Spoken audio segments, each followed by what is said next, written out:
और दूसरी खबर की अगर हम बात कर ले तो देखिए निर्मला सीतारमण का भी दौरा रहने वाला है। और तीसरी बड़ी खबर अगर हम बता दें तो देखिए वो भी रहेगी, क्योंकि लगातार अब राजस्थान में चुनाव बहुत ही नजदीक और उससे पहले अब देखिए लगातार तैयारियां जोरों शोरों से की जा रही है। बड़ी जानकारी आपको दे दें, राजस्थान में सियासी संग्राम, सीएम गहलोत का धुआंधार चुनाव प्रचार और आज कोटा दौरे पर सीएम गहलोत रहने वाले हैं। जनसंवाद कार्यक्रम में शामिल होंगे। सीएम गहलोत रोड शो करने वाले हैं, जनसभा को संबोधित सीएम करेंगे।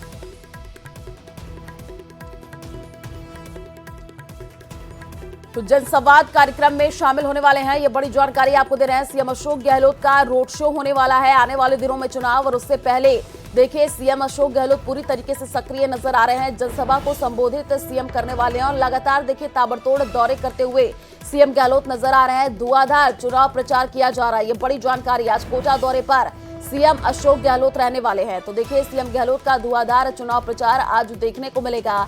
और महज कुछ ही दिन बाकी है चुनाव में और उससे पहले सीएम अशोक गहलोत ताबड़तोड़ दौरा करने वाले हैं। कोटा दौरे पर सीएम अशोक गहलोत रहने वाले हैं, जनसंवाद कार्यक्रम में शामिल होंगे और आने वाले दिनों में देखिए कई बड़े दौरे भी सीएम अशोक गहलोत कर सकते हैं और आज रोड शो करेंगे, साथ ही साथ जनसभा को भी संबोधित सीएम करने वाले हैं। और अपने जनसभा में क्या कुछ कहेंगे और इस पर सभी की निगाहें टिकी हुई हैं, क्योंकि देखिए जब भी सीएम अशोक गहलोत अपने जनसभा को संबोधित करते हैं, पहुंचते हैं, तो अभी राज्य सरकार के द्वारा जो भी कामकाज किए गए हैं, विकास कार्य किए गए हैं, उसको लेकर के वो बातचीत करते हुए नजर आते हैं। तो बड़ी जानकारी आपको दे दे, 10 बजे घटोकच सर्कल पर जनसंवाद कार्यक्रम होना है। 12 बजे केशवपुरा चौराहे पर जनसंवाद करेंगे सीएम गहलोत। सकतपुरा तक रोड शो करने वाले हैं। सूरजपोल गेट से कैथनीपोल रोड पर रैली होगी और शाम 4 बजे थर्मल चौराहे पर जनसभा होनी है। ज्यादा जानकारी के लिए संवाददाता बाबूलाल हमारे साथ फोन लाइन पर जुड़ चुके हैं। बाबूलाल, मैच कुछ ही दिन बाकी है चुनाव में, उससे पहले सीएम अशोक गहलोत ताबड़तोड़ दौरा करते हुए नजर आ रहे हैं। आज कोटा के दौरे पर रहने वाले हैं, क्या क्या कार्यक्रम प्रस्तावित है? कार्यक्रम तो वही है जिनका जिक्र आप कर रहे हो, लेकिन हाड़ौती से ज्यादा यानी कि कांग्रेस पार्टी चुनाव जीतती नहीं है। उनको सीटें जो है बीजेपी के मुकाबले काफी कम मिलती है और हाड़ौती एक तरह से बीजेपी का गढ़ माना जाता है। लेकिन इस बार मुख्यमंत्री अशोक गहलोत को उम्मीद है कि जितने विकास कार्य उन्होंने कराए कोटा में उसका उनको लाभ मिलेगा और हाड़ौती की जनता भी आशीर्वाद देगी। तो आज वो कई रैलियों को संबोधित करने वाले हैं कोटा शहर में, जिसमें शांति धारीवाल के समर्थन में भी रैलियां हैं। और इसके अलावा कोटा दक्षिण में राखी गौतम चुनाव लड़ रही है कांग्रेस की टिकट पर, जो कि महिला कांग्रेस की प्रदेशाध्यक्ष है, तो उनके समर्थन में भी वो रैली करेंगे। इसके अलावा कोटा सिटी से सटा हुआ इलाका रामगंज मंडी का है, जिसके कई वार्ड यानी कि शहर के कई वार्ड जो है रामगंज मंडी विधानसभा क्षेत्र में आते हैं, तो वहां पर भी मुख्यमंत्री अशोक गहलोत लोगों के बीच में जाएंगे और मतदाताओं से कांग्रेस को जिताने की अपील करेंगे। लाडपुरा में भी कांग्रेस के उम्मीदवार की स्थिति ठीक बताई जा रही है, तो जो लाडपुरा विधानसभा क्षेत्र है वो भी कोटा शहर का हिस्सा है, वहां पर भी मुख्यमंत्री अशोक गहलोत जनता से रूबरू होंगे। रोड शो भी होंगे, छोटी छोटी जनसभाएं भी होंगी आम जनता के बीच में अशोक गहलोत जाकर के, और कांग्रेस की सरकार फिर से बनाने का आह्वान करेंगे। तो काफी व्यस्त कार्यक्रम है आज मुख्यमंत्री अशोक गहलोत का, और इसमें वो कोटा शहर और कोटा जिले की 4 विधानसभा क्षेत्रों में प्रचार करेंगे, जनता को दीपावली की रामा श्यामा करेंगे। उसके बाद में जो है कांग्रेस की सरकार को फिर से बनाने का बिल्कुल बाबूलाल, ये दौरा काफी महत्वपूर्ण हो जाता है और आज सीएम अशोक गहलोत जब जनसभा को संबोधित करेंगे, देखना होगा क्या कुछ कहते हैं। शुक्रिया तमाम जानकारी साझा करने के लिए। तो कांग्रेस ने बागियों को अंतिम चेतावनी दी है। प्रदेश प्रभारी सुखजिंदर रंधावा ने मैदान में अधिकृत प्रत्याशियों के खिलाफ मैदान में डटे बागियों को 2 दिन में पार्टी उम्मीदवार के पक्ष में रिटायर होने का अल्टीमेटम दिया है। रिटायर नहीं होने की सूरत में पार्टी अनुशासनात्मक कार्रवाई करेगी। पार्टी ने उन पार्टी पदाधिकारियों को भी चेतावनी दी है जो बागियों का प्रचार कर रहे हैं।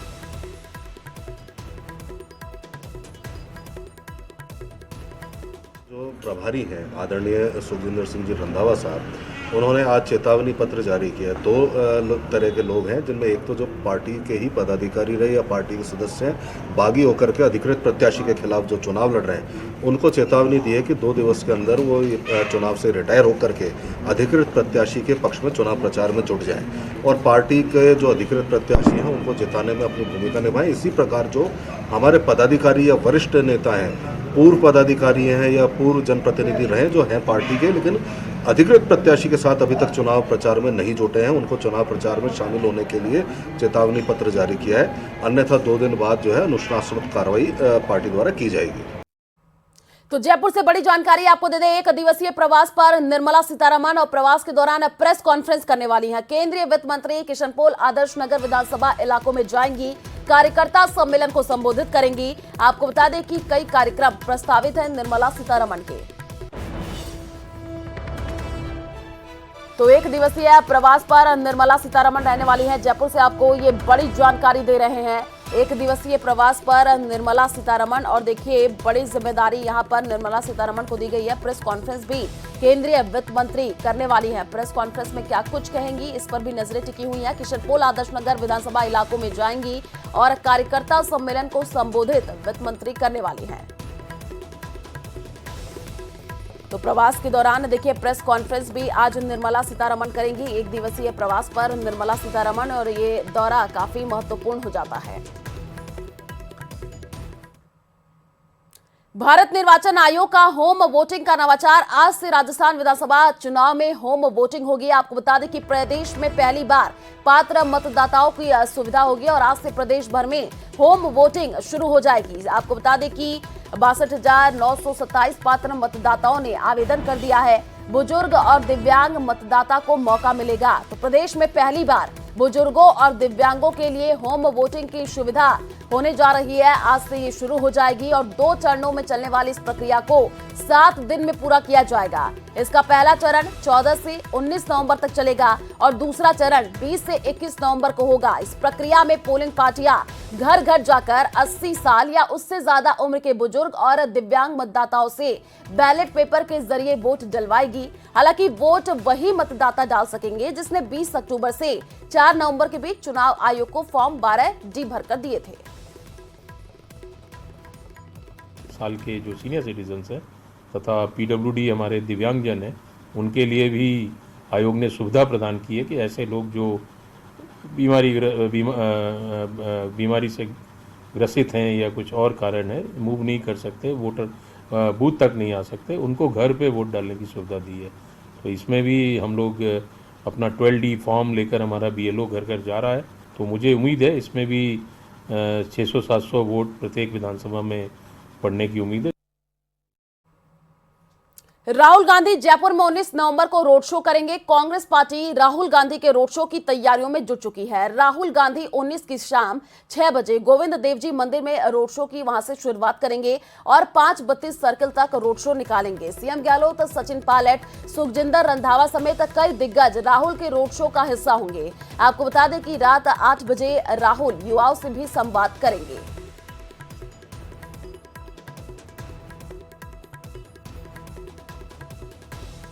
देश में नफरत के वातावरण को हटाने के लिए राहुल गांधी जी का मुहिम है कि वो प्यार मोहब्बत फैलाना चाहते हैं। हम उनका स्वागत पलक पावड़े बिछा के करें। राहुल गांधी जी का जयपुर रोड शो होगा, वो एक ऐतिहासिक रोड शो होगा।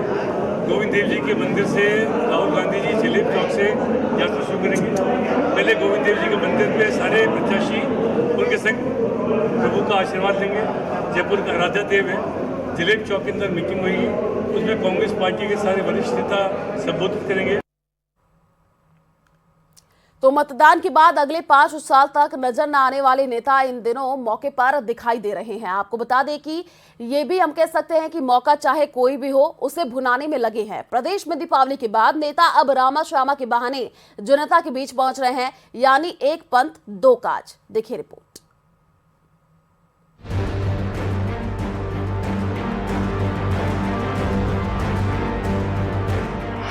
चुनाव प्रचार का अनोखा तरीका, रामा श्यामा के बहाने मेल मिलाप, दीपावली उत्सव का फायदा उठाते नेताजी।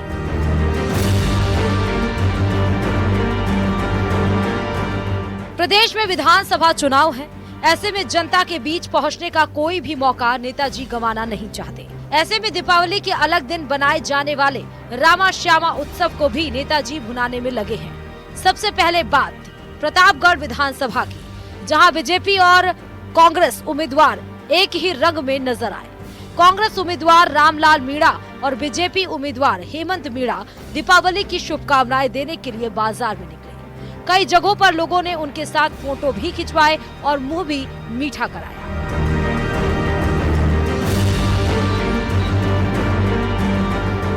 सिविल लाइन से कांग्रेस प्रत्याशी प्रताप सिंह खाचरियावास भी दिखे। इस दौरान खाचरियावास ने जनता से काम के आधार पर वोटरों को वोट करना चाहा। मैं एक सुबह मीटिंग थी यहाँ, वो मीटिंग इन्होंने हमारे साथियों ने रखी थी, बड़ी मीटिंग थी। वहाँ मुझे उम्मीद नहीं थी कि इतने लोग इकट्ठे हो जाएंगे, लेकिन पहली बार मैंने देखा है कि काफी लोग ऐसे मिल रहे हैं जो काम पर साथ आ रहे हैं।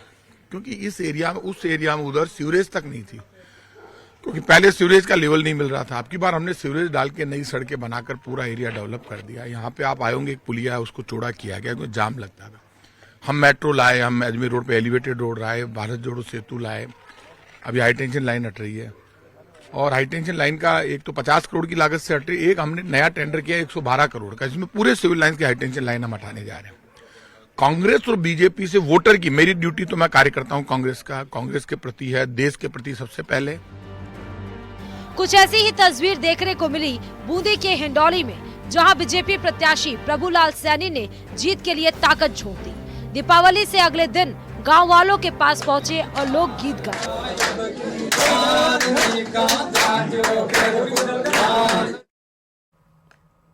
श्रीगंगानगर से बड़ी जानकारी आपको दे दें। श्रीगंगानगर में AQI पहुंचा 300 के पास। श्रीगंगानगर में सुबह 304 दर्ज हुआ है AQI। और श्रीगंगानगर की आबोहवा बहुत ही ज्यादा खराब हो चुकी है। बुजुर्गों, अस्थमा रोगियों को स्वास्थ्य संबंधी अब परेशानी हो रही है।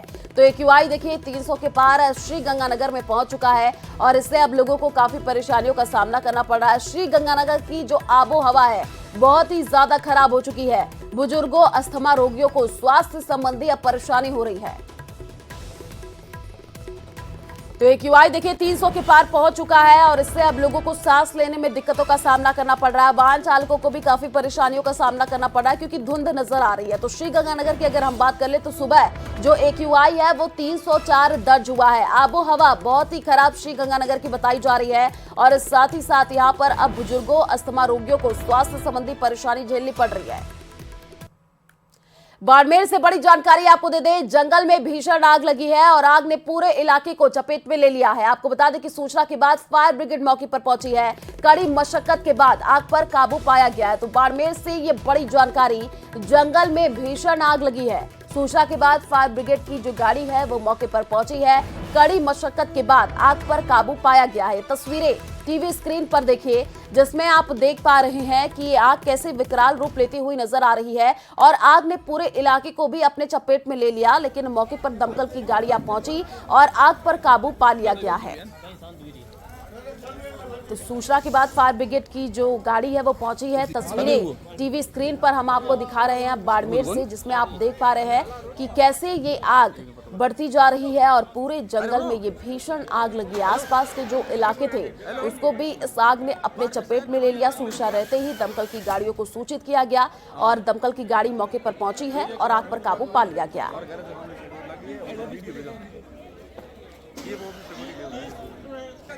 और ज्यादा जानकारी के लिए संवाददाता प्रेमदान हमारे साथ फोन लाइन पर जुड़ चुके हैं। प्रेमदान, तस्वीरों के माध्यम से हम देख पा रहे हैं कि ये जो आग है विकराल रूप लेती हुई नजर आ रही है और आसपास के इलाकों को भी अपने चपेट में ले लिया। अभी स्थिति क्या बनी हुई है? देखिए, मैं बताना चाहूंगा कि देर रात तक जो फायर ब्रिगेड थी वो मौके पर पहुंची, क्योंकि छोटी गलियों के अंदर ये वन विभाग का जो जगह आई हुई थी, लेकिन छोटी जो नगर परिषद की फायर ब्रिगेड थी वो नहीं पहुंच पाई और उसका इंजन ऑफ गया। उसके बाद में 2 बड़ी फायर ब्रिगेड आई और उसने काफी मशक्कत के बाद में देर रात इस आग पर काबू पाया गया। लेकिन जिस तरीके से आग बढ़ रही थी और व्हीकल जो फायर ब्रिगेड नहीं पहुंच पा रही थी, ऐसे में लोगों के अंदर एक अपने आप में डर सा माहौल था। लेकिन काफी मशक्कत के बाद में देर रात इस आग पर काबू पा लिया गया है। ठीक है, शुक्रिया प्रेमदान तमाम जानकारी साझा करने के लिए। तो टोंक से बड़ी जानकारी आपको दे दें, सोहिला तिराहे पर आग से हड़कंप मचा है। तिराहे पर रखे थड़ी ठेले और दुकानों में आग लगी है और आधी रात आग लगने के बाद आसपास के लोग पहुंचे हैं। लोगों ने पानी डाल करके आग बुझाने की कोशिश की है। घटना की सूचना पर पुलिस मौके पर पहुंची है। टोंक से पहुंची दमकल ने आग पर काबू पाया है। बिजली के तारों में आपको बता दें कि स्पार्किंग के बाद से ये आग लगी है।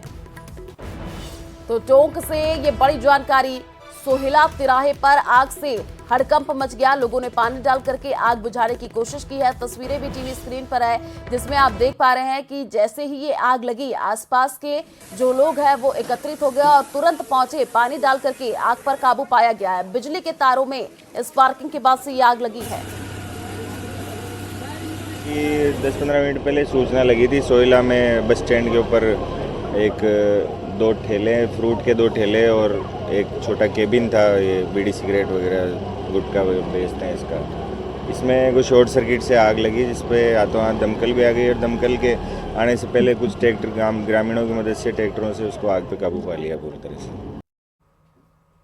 तो बीकानेर से बड़ी जानकारी आपको दे दें, बागियों पर कार्रवाई और आपको बताएं कि 4 बागी नेताओं को निष्कासित कर दिया गया है। निर्दलीय चुनाव लड़ने पर बीजेपी ने यह कार्रवाई की है। पूर्व एमएलए कृष्णाराम नाई 6 साल के लिए निष्कासित हुए हैं। विमला उपाध्यक्ष नितिन नाई, आशीष जाड़ीवाल निष्कासित हुए हैं। देहात जिला अध्यक्ष जालम सिंह भाटी ने निष्कासन किया है। तो ये बड़ी जानकारी आपको दे रहे हैं। बागियों पर अब देखिए कार्रवाई होती हुई नजर आ रही है। बीकानेर से ये बड़ी जानकारी आपको दे रहे हैं। तो देहात जिला अध्यक्ष जालम सिंह भाटी की कार्रवाई और लगातार देखिए जो भी नेता बागी हुए हैं अब उनके खिलाफ ये कार्रवाई। ज्यादा जानकारी के लिए संवाददाता मनीष हमारे साथ फोन लाइन पर जुड़ चुके हैं। मनीष, निर्दलीय चुनाव लड़ने पर बीजेपी ने ये बड़ी कार्रवाई की है और साथ ही साथ पूर्व एमएलए कृष्णाराम नाई 6 साल के लिए निष्कासित, और भी नाम हम बता रहे हैं, और कौन कौन से नाम है? जी, टिकट न मिलने से नाराज होने के बाद में भारतीय जनता पार्टी ने बागी नेताओं के खिलाफ में मुखर हो गई है और कार्रवाई करना शुरू कर दिया है। श्री डूंगरगढ़ से बीजेपी नेता रहे कृष्णाराम नाई को 6 साल के निष्कासित कर दिया है।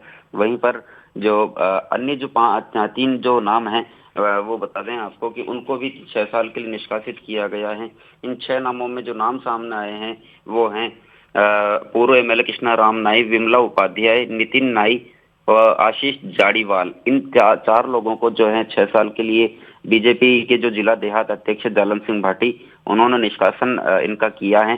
और कृष्णाराम नाई जो है उन्होंने निर्दलीय ही अपना चुनाव जो है लड़ने की घोषणा कर दी थी।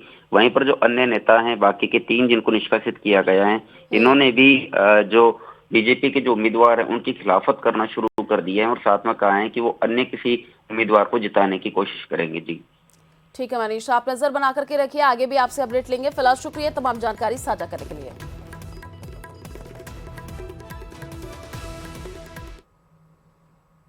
तो निर्वाचन विभाग के समन्वय से विभिन्न एनफोर्समेंट एजेंसियों द्वारा महज 35 दिनों में की गई कार्रवाई में पिछले चुनाव के मुकाबले 842% ज्यादा जब्ती कार्रवाइयां कर दी गई हैं। विधानसभा आम चुनाव 2023 के लिए आचार संहिता लागू होने के बाद से अब तक प्रदेश में 592 करोड़ रुपए मूल्य की जब्ती की गई है। मुख्य निर्वाचन अधिकारी प्रवीण गुप्ता ने बताया कि प्रदेश में पुलिस, आबकारी विभाग, आयकर विभाग, कस्टम विभाग, राज्य जीएसटी सहित विभिन्न एजेंसियों द्वारा अवैध नकदी, अवैध शराब और बहुमूल्य धातु और अन्य सामग्री के परिवहन पर कड़ी निगरानी रखी जा रही है ताकि इनका इस्तेमाल निर्वाचन प्रक्रिया को प्रभावित करने में नहीं किया जा सके। जैसे जैसे चुनाव पास आ रहा है, इसमें शामिल एजेंसियां मामले सख्ती अब बरत रही हैं। अवैध नकदी, शराब, नशा, सोना, चांदी आदि की जब्ती के मामले में जयपुर जिला करीब 99 करोड़ 22 लाख रुपए के साथ पहले स्थान पर है।